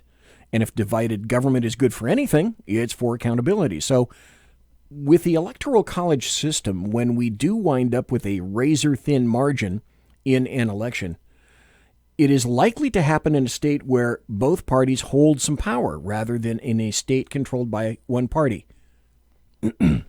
Folks, does this sound even remotely like California to you? By the way, that's California spelled with a K. Well, it should. We'll be right back after this. Conservative media done right. You're listening to the SHR Media Network. For 50 years, I've seen the American people blinded by corrupt politicians, a lapdog media, and deceptive Islam. The one thing the elites fear is one man with a cane. I'm Dave Milner. Join me through Spreaker, iTunes, and SoundCloud, through SHR Media and the Western Free Radio Network, for half a century of experienced perspective on political and social issues, weekly on The Unpleasant Blind Guy. And catch me on Jeff Mitchell's EDL Radio on blogtalkradio.com. There's no surrender, ever. Because truth is not always pleasant. It's your business diva here, Melanie Collette. I am inviting you to a front row seat as I discuss some of the most intriguing details of wealth and finance with today's movers and shakers in the world of business. Listen in and discover financial truths on a global, domestic, and household scale. Uncover topics that will impact your wallet today and in the future. Money Talk with Melanie airs Monday through Friday, 5 p.m. East, 2 p.m. West, right here on SHR Media and High Plains Pundit Talk Radio. You can't afford to miss it. From a public locker inside a dilapidated Long Island rail station comes a show designed to piss off liberals using truth, facts, and ridicule. The Lid Radio Show, featuring the conservative voice from the People's Republic of New York, the Lid himself, Jeff Dunitz. Tune in every Wednesday at 2 p.m. Eastern, 11 a.m. Pacific on the SHR Media Network. Go to shrmedia.com. At Lid Radio, we fight for the truth, justice, and a good kosher T-bone. If you don't listen, Hillary Clinton might sneak into your bedroom in her housecoat late at night and blame you for her election loss. It's the Lid Radio Show with Jeff Dunitz.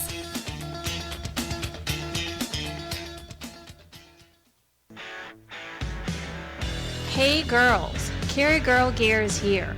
More and more women every day are concealed carrying, participating in competitive shooting, and getting firearms training. It's not a boys' club anymore, and we don't have to shop in their stores anymore either. Finally, a cool and unique clothing line just for women. Dope tees and hats for the patriotic concealed carry and 2A girl. So what are you waiting for? Go check out carrygirlgear.com today. Broadcasting behind enemy lines in occupied California, a mere 2 miles from the state capital, the bloviating Zeppelin's Berserk Bobcat Saloon radio show can be heard every Tuesday and Thursday night at 8 p.m. Pacific and 11 p.m. Eastern, only on the SHR Media Network. Go to shrmedia.com to listen. You can also watch on the SHR Media Facebook page and the SHR Media YouTube channel. No goldfish were abused in the making of this ad.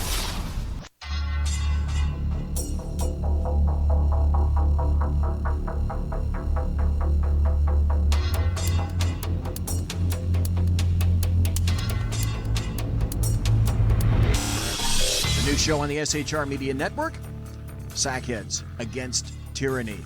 On shrmedia.com. Go there quick like a bunny, 11 p.m. Eastern, 8 p.m. Pacific, every Wednesday. Live and direct on the SHR Media Network.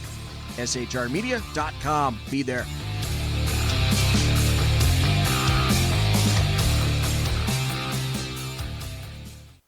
Hey, this is Michael Wright. And I'm Shannon Wright.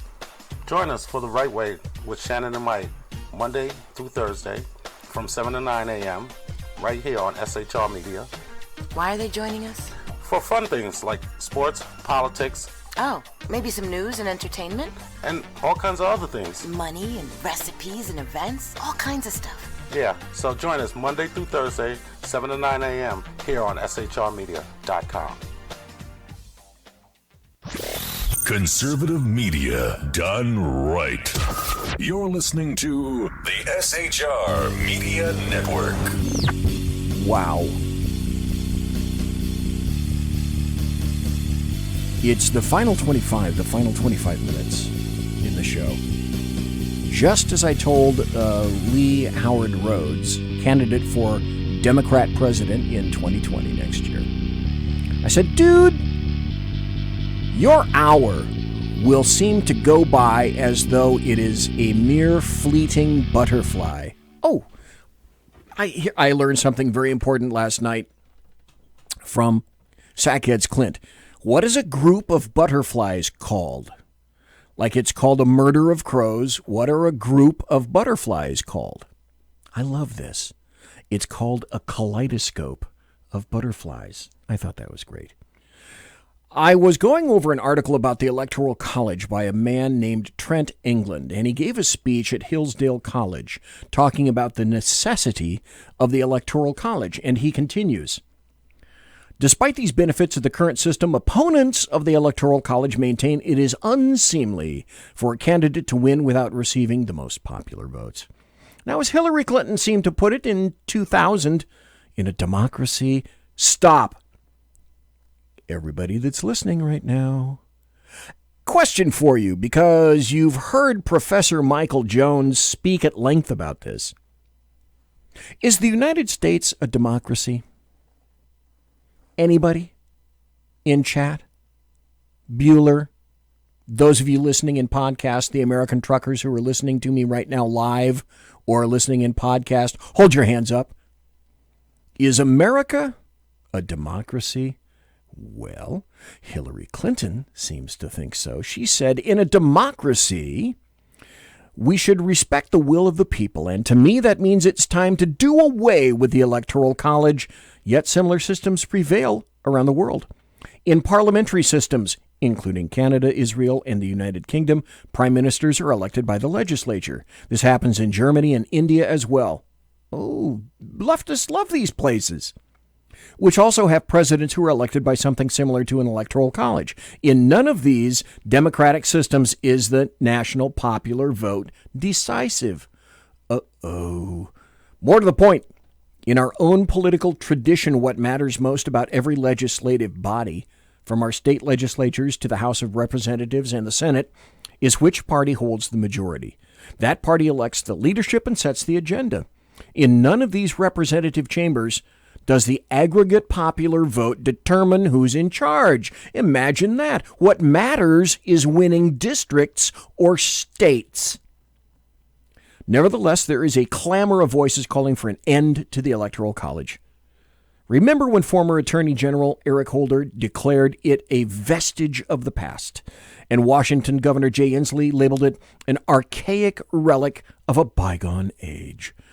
Almost as one, the current myriad of Democratic presidential hopefuls have called for abolishing the Electoral College. Few, if any, of these Democrats likely realize how similar their party's position is to what it was in the late 19th century, with California representing today what the South was for the forebears. The Golden State accounted for 10.4% of presidential votes cast in 2016, while the southern states, from South Carolina down to Florida and across to Texas, all of those states accounted for 10.6%, 10.4% California, 10.6% for, all of those southern states from South Carolina down to Florida and across to Texas. That was in 1888. Grover Cleveland won these southern states by nearly 39%, while Hillary Clinton won California by 30%. But rather than following Cleveland's example of building a broader national coalition that could win in the Electoral College, today's Democrats would rather just change the rules. Anti-electoral college amendments with bipartisan support in the 1950s and 1970s failed to receive the 2/3 votes in Congress they needed in order to be sent to the states for consideration. Likewise, today, partisan amendments will not make it through Congress, nor if they did, could they win ratification among the states. But there is a very serious threat to the Electoral College. Until recently, it has gone mostly unnoticed, and it was because it's made its way through various state legislatures. If it works according to its supporters' intent, it would nullify the Electoral College by creating a de facto direct election for president. And that's what the leftists are doing, attempting to make runarounds so that they win in perpetuity. Period. End of statement. The National Popular Vote Interstate Compact, or NPV, takes advantage of the flexibility granted to state legislatures in the Constitution. Quote, each state shall appoint in such manner as the legislature thereof may direct a number of electors. The original intent of this was to allow state legislators to determine how best to represent their state in presidential elections. The electors represent the state, not just the legislature, even though the latter has power to direct the manner of appointment. By contrast, NPV supporters argue that this power allows state legislatures to ignore their state's voters and appoint electors based on the national popular vote. This is what the compact would require states to do. Of course, no state would do this unilaterally, so NPV has a trigger. It only takes effect if adopted by enough states to control, guess what? 270 electoral votes, the magic number. In other words, a majority that would control the outcome of presidential elections. So far, 14 states and the District of Columbia have signed on with a total of 189 electoral votes. They're not that terribly far away. Until this year, every state that had joined NPV was heavily Democratic.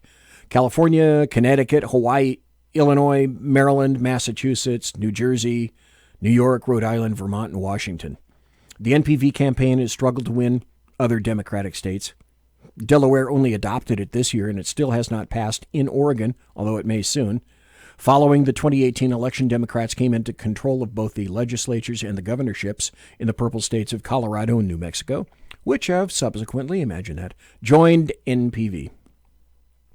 NPV would have the same effect as abolishing the Electoral College. Fraud in one state would affect every state, and the only way to deal with it... Now, do you think... Stop right there. Do you think that's a massive invitation for leftists to cheat? I think you can see that logical extension and conclusion, can't you? Fraud in one state would affect every state, and the only way to deal with it would be to give more power to the federal government. Well, let's see, I think that's what leftists already want.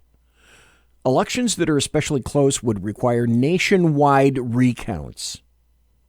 Candidates could win based on intense support from a narrow region or from big cities, and everybody else can go to hell. NPV also carries its own unique risks. Despite its name, the plan cannot actually create a national popular vote. Each state would still, at least for the time being, run its own elections. This means a patchwork of rules for everything from candidates that are on the ballot to how disputes are settled. NPV would also reward states with lax election laws. The higher the turnout, legal or not, the more power for that state. Finally, each NPV state would certify its own national vote total. But what would happen when there are charges of skullduggery? Would states really trust, with no power to verify, other states' returns? Imagine that. Uncertainty and litigation would likely follow. In fact, NPV is probably unconstitutional. For one thing, it ignores the Article 1, Section 10 requirement that interstate compacts receive congressional consent. There's also the fact that the structure of the Electoral College Clause of the Constitution implies that there is some limit on the power of state legislatures to ignore the will of their state's people. One danger of all of these attacks on the Electoral College is, of course, that we lose the state-by-state system designed by the framers and its protections against regionalism and fraud.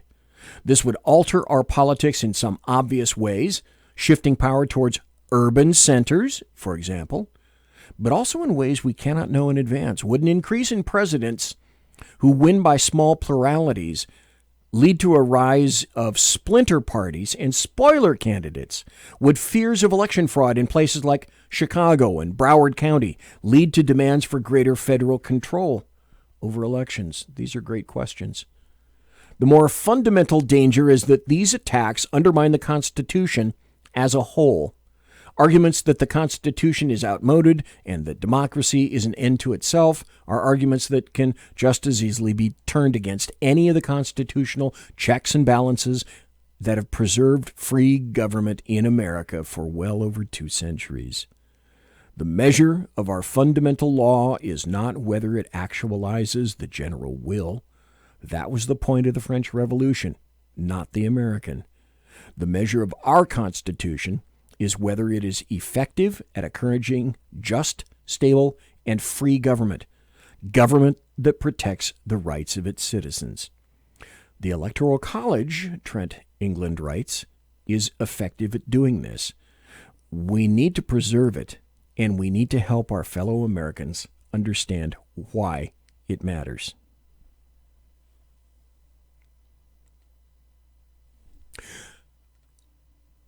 One very important video came out that's I want to play for you now. It's a compilation of a bunch of leftists talking about Joe Biden. But essentially what they did in doing this is provide fodder for the Trump campaign.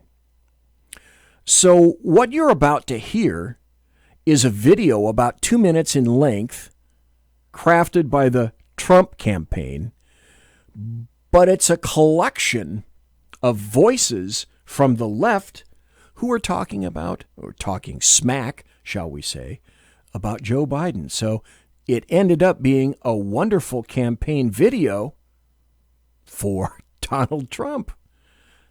So it's called Joe Biden.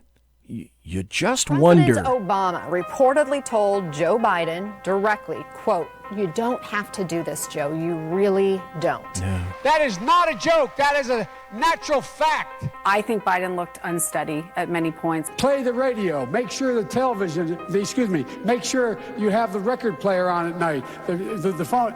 He's not the most polished speaker anymore. The president my friend from Vermont thinks that. Watching his long, winding answers that don't really make sense in recent debates has also raised the question as to whether that has gotten worse and whether he is up for this. The fact is that the bills that the future president here. There's a lot of people who are concerned about Joe Biden's ability to carry the ball all the way across the end line without fumbling. Go to Joe 30330. He looked kind of unsteady and almost deer in the headlights. So what are we doing? What's going on right now? He's not that good at this. I mean, he's clearly not that strong a candidate, thinking on his feet. Anyway, my time's up. I'm sorry. I think there are some concerns, self-censoring. and That's they've good. been expressed by Democrats themselves. Poor kids are just as bright and just as talented as white kids. Over whether Joe Biden is equipped to withstand a very grueling campaign. We choose truth over facts. Joe Biden was really shaky, both because he was stumbling through his answers. I'm the Vice President of the United States. And also because the substance of those answers hasn't really gotten better. Those details are irrelevant. I think we're going to see growing questions, wondering if he has the mental and physical stamina to get through this campaign. I love this place. Look, what's not to like about Vermont in terms of the beauty of it? And what a neat town. Obama warned Biden's aides to make sure Biden didn't embarrass himself. Imagine what would have happened if, God forbid, Barack Obama had been assassinated. Real conversation that is happening among Democrats. Has he lost a step? Is he too shaky? I want to be clear. I'm not going nuts. There are definitely moments where you listen to Joe Biden and you just wonder. Yeah. Joe Biden. You just wonder.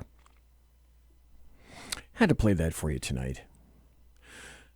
There's another story that just came out today. And already the gun world is alight with this thing. And some people are proffering various and sundry explanations as to why this happened. It's ranging from the political to the production end of things. You may or may not have heard today that Colt has decided that it's going to suspend production of the AR-15 for the civilian market. That just came out today. Gunmaker Colt is suspending its production of rifles for the civilian market, me and you, including the popular AR-15, the company said Thursday, today, in a shift it attributed to changes in consumer demand and a market already saturated with similar weapons. Stop. What's the first thing that you just thought of when I mentioned this? The first thing that I thought of was, okay, Colt is caving and leftists are making progress against our Second Amendment. Let's continue with the story. The company said it's going to focus instead on fulfilling contracts with military and police customers for rifles. The demand by the police is not that fabulous, and it's not that huge, because if you happen to buy an AR or a similar weapon, a similar rifle, semi-automatic, those things are fairly bulletproof, and they'll last for quite some time. I can't say as I'm necessarily buying that. The article continues. The fact of the matter is that over the last few years, the market for modern sporting rifles has experienced significant excess manufacturing capacity. So that's what Colt is officially chalking it up to, excess manufacturing capacity. Colt's chief executive officer, Dennis Vellieux, said in a written statement, given this level of manufacturing capacity, we believe there's adequate supply for modern sporting rifles for the foreseeable future. Now, he said the company, which emerged from bankruptcy in 2016, remains committed to the Second Amendment. He said that, trying to please both sides. He said the company is expanding its lines of pistols and revolvers. Well, that's true. They haven't had a series of revolvers in quite some time. And, of course, they're the manufacturer of the classic 1911. Despite a national debate on gun control, Colt's decision seems driven by business considerations rather than politics. Who said that? Well, a guy named Adam Winkler, a gun policy expert at the University of California. University of California, Los Angeles School of Law. This is interesting. FBI statistics show more than 2.3 million people applied for background checks to purchase guns in August. That's last month, folks. Up from just over 1 million in July. Now, why do you think people are applying more for guns?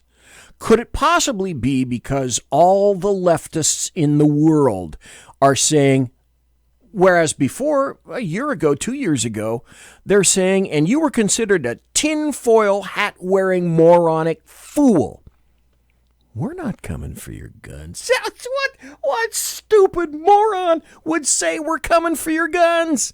You stupid rednecks, we're not. Yeah, we're coming for your guns. And now they make no bones about it. We're coming for your guns. Gun sales usually go up when gun buyers feel the access to such weapons are being threatened, Winkler said. Stop. Okay, what is the motivation for Colt here? Is it them trying to appease both sides of the aisle? Yes, we support the Second Amendment. We're not going to be making the AR for civilians anymore. And, well, won't that make people on the left happy? Well, sure it will. And Colt says, well, we'll probably continue to make parts. So if you're worried about a part, we still will make parts for you. And don't get us wrong. We're continuing to sell to the military and also to law enforcement as well. Does it sound to you like they're attempting to placate both sides? I don't know. Now, they've said this is temporary. Pending, well, okay. Let me throw this out as well. What is this going to do to the price of an AR-15?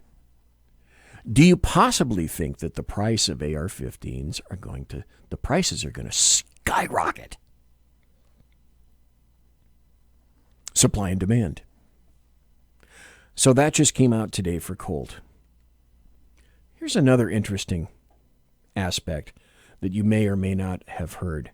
There was a mechanic who, it's just a quinky dink that he was a Muslim, accused of sabotaging a passenger jet and on American Airlines, and he may have ties to ISIS. All right, meanwhile, onto this chilling new development on the mechanic charged with sabotaging an American Airlines jet. Now the FBI has found evidence of possible ties to ISIS. Phil Keating is live in Miami with that. Phil.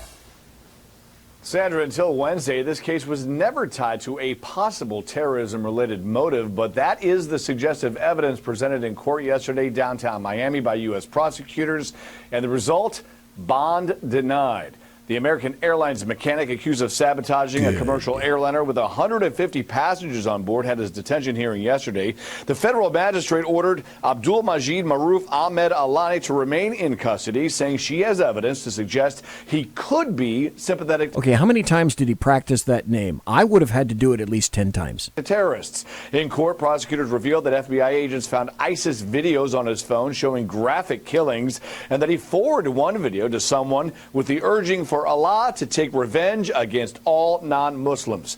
Also, according to an American Airlines co-worker, Ahmed Alani told him that his brother was in Iraq and a member of ISIS, and that he flew to Baghdad in March to visit, which the FBI says he lied about to them.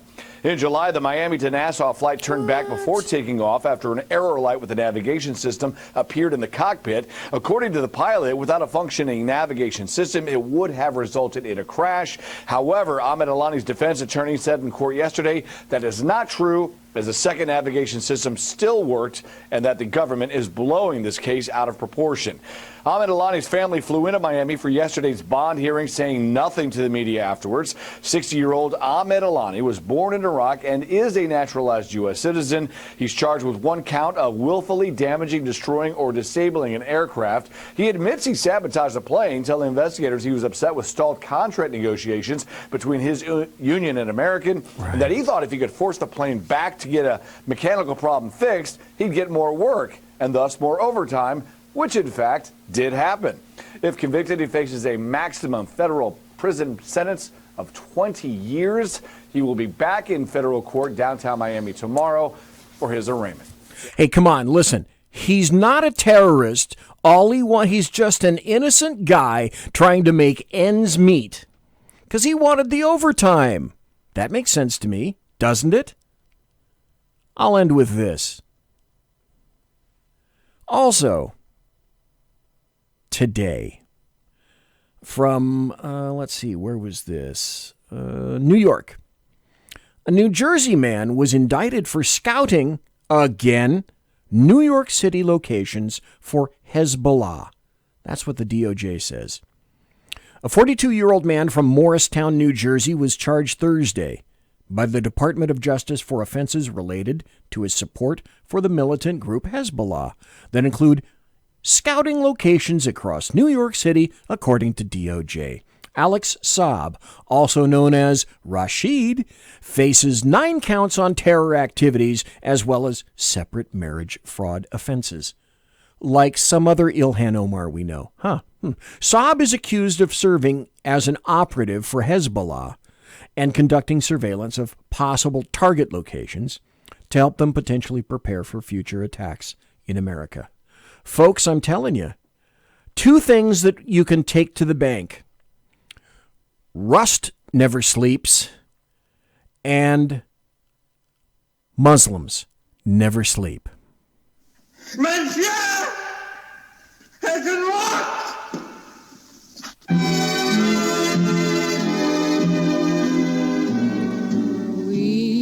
Ladies and gentlemen, boys and girls, children of all ages, thanks for listening to the Bloviating Zeppelin's Berserk Bobcat Saloon radio show right here, live and direct on the SHR Media Network. If you want to contact me, you can find me on Twitter at BZEP, at BZEP. Also on my blog at bloviatingzeppelin.net. Promotional consideration is by the Lockheed Martin Skunk Works. Don't know how long the Boeing company is going to support me or I'm going to support them. If it ain't Boeing, I ain't going. Not sure. But particularly sure of Pratt & Whitney Engines Thrust. You can trust. Tiaras are by My Little Pony. Thanks to my personal KC-135 Kettle One refueling team with whom I shall be consorting. Take it to the bank in less than an hour. Thanks to you ever so kindly for listening live. Thanks to Lee Howard Rhodes, 2020 Democrat candidate for President of the United States. Thanks to you for listening. Thanks to everybody in chat. Thanks to people who play me in podcast. Have a great weekend. Great weekend. God bless. Take care. Be safe.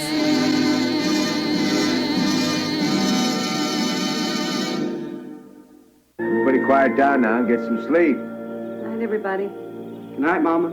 Night, Ben. Good night, everyone. Good night, Mama. Good night, Daddy. Good night, children. Good night, Daddy. Good night, Elizabeth. Good night, John Boy. Good night, Jim Bob. Good night, Jim Bob. Good night, Jim Bob. What's going on? I was asleep. What's everybody doing? Good night. Good night, Jim Bob. Go to sleep.